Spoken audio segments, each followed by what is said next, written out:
और जो लोग बड़े बड़े नेताओं के साथ में सेल्फी लेते हैं ना, वो तो बिल्कुल गलत बात है और इनके साथ में सेल्फी लेनी चाहिए जो यहाँ पे आम जनता के लिए जो मतलब मुद्दा उठा रहे हैं। हम सिर्फ क्षेत्र के विकास की बात करते हैं। अगर क्षेत्र का विकास अगर जहाँ होता है वहाँ हम खड़े रहेंगे। यहाँ पे जो रोडवेज अगर चालू होगी सर, तो यहाँ पे एक पर्यटक स्थल कुंभलगढ़ भी है, बाहर से लोग आएंगे भी।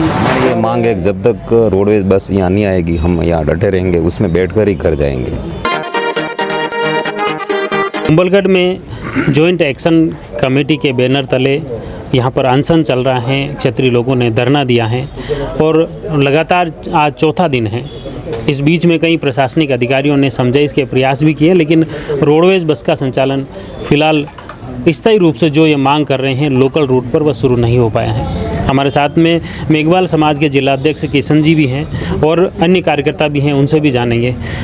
आप इन एक्शन कमेटी से जुड़े ये जो अनशन पर बैठे हुए हैं आपके क्षेत्र के लोग, सर्व समाज के लोग, पहले तो इस कमेटी से जुड़ने के बाद क्या लगा कि मैं इस कमेटी के साथ जुड़ूं, मैं इसका मेंबर बनूं? सर, मैंने हमेशा पार्टी पॉलिटिक्स कभी नहीं देखा, चाहे कोई भी पार्टी हो, लेकिन जो क्षेत्र के विकास के लिए और जो क्षेत्र की बात करता है उसके साथ मैं हमेशा जुड़ा हूँ और उनके साथ रह के काम अच्छा लगता है। क्योंकि एक विकास की जो बात करता है तो विकास का जहाँ मुद्दा आता है, चाहे वो किसी भी पार्टी का हो, किसी भी संगठन से हो, लेकिन उससे जुड़ते हैं तो कम से कम क्षेत्र का विकास हो सके। इसलिए हम जॉइंट एक्शन कमेटी से जुड़े और ये कोई एक समाज का नहीं है, ये सर्व समाज का और सभी जितने संगठन हैं वो सारे संगठन एक बैनर तले हम इकट्ठे हो जाते हैं, जिससे क्या है कि हमारी एकता और मजबूती रहती है, जिससे हम क्षेत्र में विकास के मुद्दे उठा सकते हैं। ये भी कहीं राजनीति का रुख तो नहीं है ये जो एक जॉइंट एक्शन कमेटी भी? नहीं सर, ये राजनीतिक रुख नहीं है। अगर राजनीतिक रुख होता और किसी का राजनीतिक फ़ायदा होता है तो हम उसका समर्थन नहीं करते हैं। हम सिर्फ क्षेत्र के विकास की बात करते हैं। अगर क्षेत्र का विकास अगर जहाँ होता है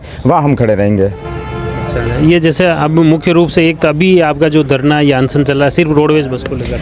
हाँ, पहली मांग यही है। इन्होंने जॉइंट एक्शन कमेटी की जो 15-16 सूत्रीय मांगे थी उसमें से सबसे पहला हमने जो मांग रखी है वो रखी है रोडवेज मांगे, कुंभलगढ़ मांगे रोडवेज। तो हमारी रोडवेज बस की मांग है कि कुंभलगढ़ के ग्रामीण क्षेत्रों में जहाँ हमारे गरीब लोग रहते हैं, मजदूर लोग रहते हैं, उनके लिए हम चाहते हैं कि कम से कम चले तो ये जो सरकारी जो योजना है, सरकारी जो फ़ायदा है रोडवेज का, वो हमारे आम जन को मिल सके। इसके लिए हमने सबसे पहली, और ये कोई बड़ी मांग नहीं है, ये चाहे तो जिला स्तर की मांग है और ये इतनी बड़ी भी नहीं है कि जिला स्तर की मांग को ये पूरी नहीं कर सके। लेकिन पता नहीं आज चौथा दिन हो गया है, लेकिन प्रशासन की तरफ से अभी तक कोई व्यू नहीं आया कि हम व्यवस्था कर रहे हैं या नहीं कर रहे हैं। यहाँ आपके बचपन में अगर देखें तो पहले कितनी रोडवेज बसें चलती थी? सर, बचपन में मैं जब छोटा था तो यहाँ के विधायक हीरालाल जी देवप्रा थे।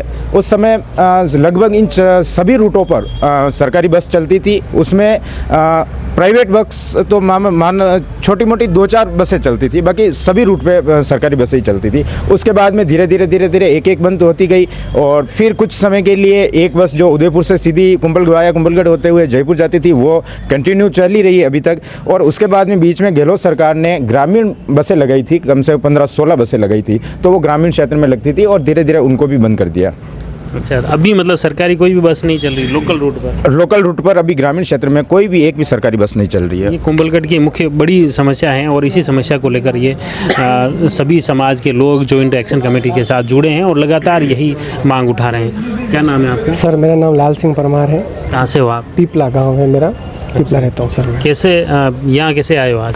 सर, मैं 3-4 जब से धरना शुरू हुआ है तब से मैं इनसे जुड़ा हुआ हूँ और डॉक्टर साहब के विचार मुझे अच्छे लगे और इनकी कर्मस्थली कुंभलगढ़ है और जन्मस्थली की अन्य जगह है। फिर भी हमारे गरीब लोगों की जो आवाज़ उठा रहे हैं वो सबसे बड़ी महत्वपूर्ण है हमारे लिए।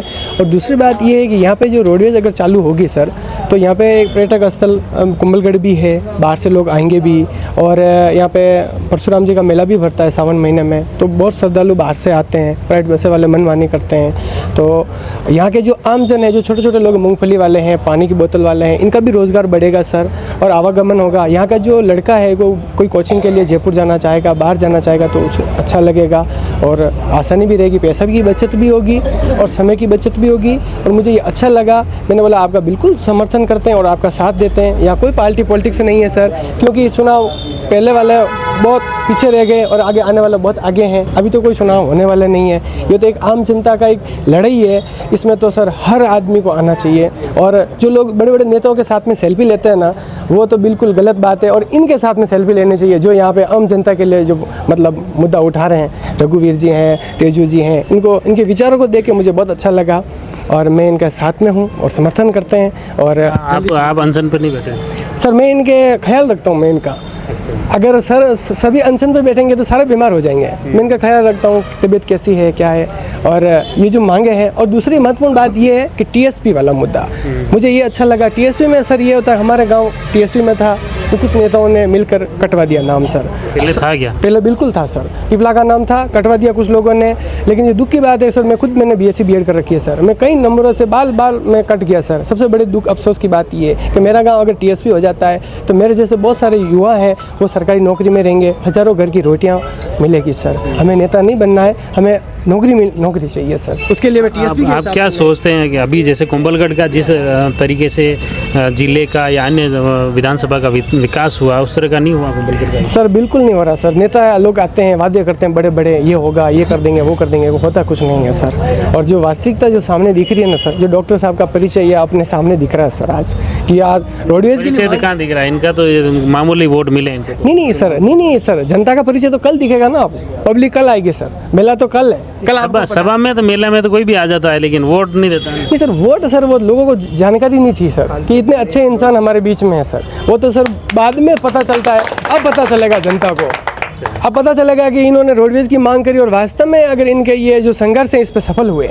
बिल्कुल, बहुत अच्छी बात बताई। क्या नाम है आपका? लक्ष्मण लाल। कहाँ के हो? मोर्चा के। तो आज यहाँ कैसे आए हो आप? ये 5 तारीख से यहीं है सर। अच्छा, इनके साथ में यहीं। तो आप भी अनशन पे हो या? मैं अनशन पे नहीं हूँ, धरने पर बैठा हूँ, मैं इनके साथ बैठा हूँ। अच्छा, तो क्या आप इनसे कैसे क्यों जुड़े हो? ये जॉइंट कमेटी सर जो आम जनता के मुद्दे हैं, जो सभी समाज के लिए उठाए हैं और सभी को जुड़ना चाहिए इसमें। पूरे कुंभलगढ़ तहसील से सभी लोगों को इसमें जुड़ना चाहिए। हमारे जनता के जब से अनशन पर बैठे उस दिन कितने लोग थे पहले दिन, और आज कितना समर्थन लोगों का और मिला है उसके बाद? समर्थन हमारे को पूरा सभी का मिल रहा है। यहाँ से स्थानीय लोग भी हमारे यहाँ आ रहे, हमारा हाल चाल पूछ रहे, सभी हमारे साथ हैं। और ये आम जनता का मुद्दा है। अगर रोडवेज बस चालू होती है तो महिलाओं को फ़ायदा है, बुजुर्ग को आधा टिकट का वो फ़ायदा है, बच्चे स्कूल जाएंगे तो उनको फ़ायदा है। और उपखंड तो लगातार आपके जो इस जायज़ मांग को लेकर जन समर्थन आपको मिल रहा है लगातार? बिल्कुल, हमारे को जन संपर्क मिल रहा है। तो आप इस मांग पर कब तक जो लोग हैं कब तक अड़े रहेंगे, डटे रहेंगे? हमारी ये मांग है कि जब तक रोडवेज बस यहाँ नहीं आएगी हम यहाँ डटे रहेंगे, उसमें बैठकर ही घर जाएंगे। अच्छा, जब तक हम घर नहीं जाएंगे यहीं बैठे रहेंगे। बिल्कुल, बहुत बहुत धन्यवाद। ये जो है मुख्य रूप से जो सभी क्षेत्रवासी हैं, जॉइंट एक्शन कमेटी के बैनर तले क्षेत्रवासी धरने पर बैठे हैं, अनशन पर बैठे हैं। 5 लोग अनशन पर हैं और इसके अलावा अन्य लोग इनके समर्थन में बैठे हैं कि जब तक रोडवेज बस का संचालन शुरू नहीं होता है तब तक वे इसी जगह यहाँ पर बैठे रहेंगे। इन 5 अनशनकर्ताओं के साथ लगातार जन समर्थन बढ़ता जा रहा है। देखने वाली बात यह होगी कि 4 दिन तक अधिकारियों द्वारा आश्वासन दिए गए, समझाइश के प्रयास किए गए, लेकिन अभी तक ये अड़िग हैं अपनी मांगों पर। आने वाले समय में सरकार और प्रशासन क्या कुछ एक्शन लेता है वह देखने वाली बात होगी। हमारा प्रयास रहेगा इस घटनाक्रम से जुड़ी हर अपडेट आप तक पहुंचाएं। आप जुड़े रहिए जयवर्धन न्यूज़ के साथ। धन्यवाद।